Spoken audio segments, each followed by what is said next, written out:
Meow-y Christmas. I know it's silly, but I just had to. Thank you for joining me. My name is Shannon. I'm with Creating with Shannon. So I'm making a fun t-shirt for the holiday season using the all-new Iron Orchid Designs Christmas Kitties. Now I just picked the one out of the stamps that looks the most like my cat. His name is Boots, and I rescued him from behind my shop. He was probably about 6 weeks.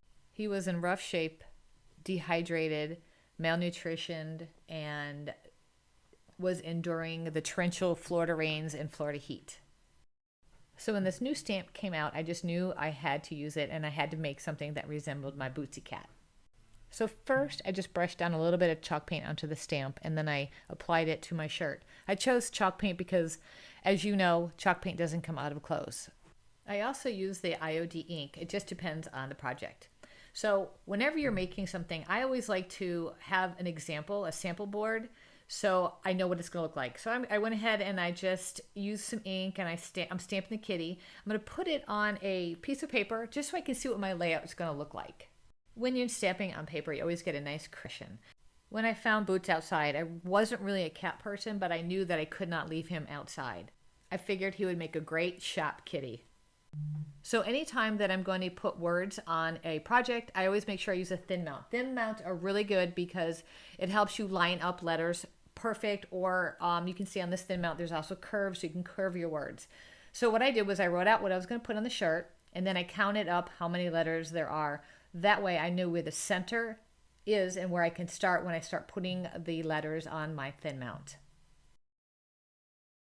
Keep in mind when you're putting them on your thin mount that you're going to put it in reverse, so when you flip it over, it'll stamp and it'll read correctly.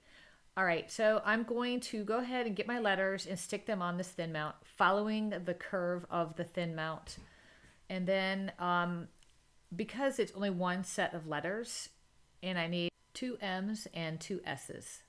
What I'll do is, as I'm putting them on, I will just simply leave a space.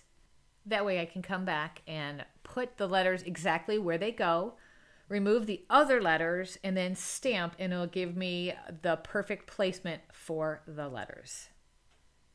Now again, before I commit to putting it on the t-shirt, I want to go ahead and put it on my paper just to make sure they line up correctly. That way, if one of the letters is off a little bit, I can see it on my paper and I can make the adjustments.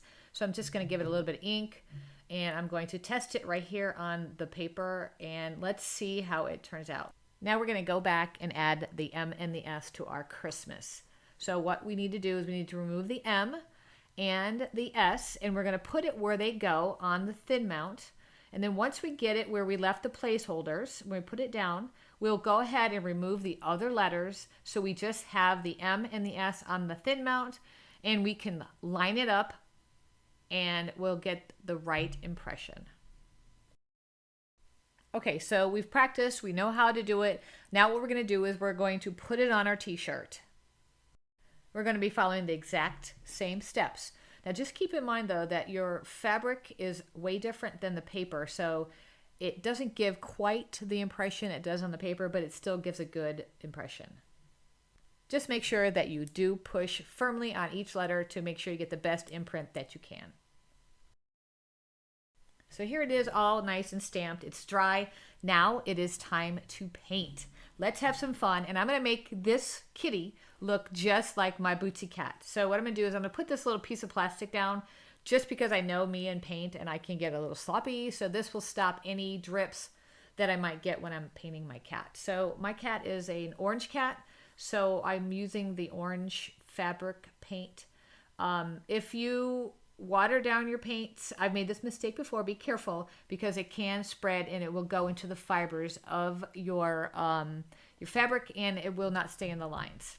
When you paint, you lose some of the details. So what I want to make sure that I do is, after the paint dries, I'm going to go ahead and re-put the stamp on. And this time I did use the IOD ink. I just did not film it. I stamped it on and gave it a nice even coat, and then I lined it up as best as I could on top of the cat that I just painted, and I'm applying pressure to hopefully every little line and detail on this kitty.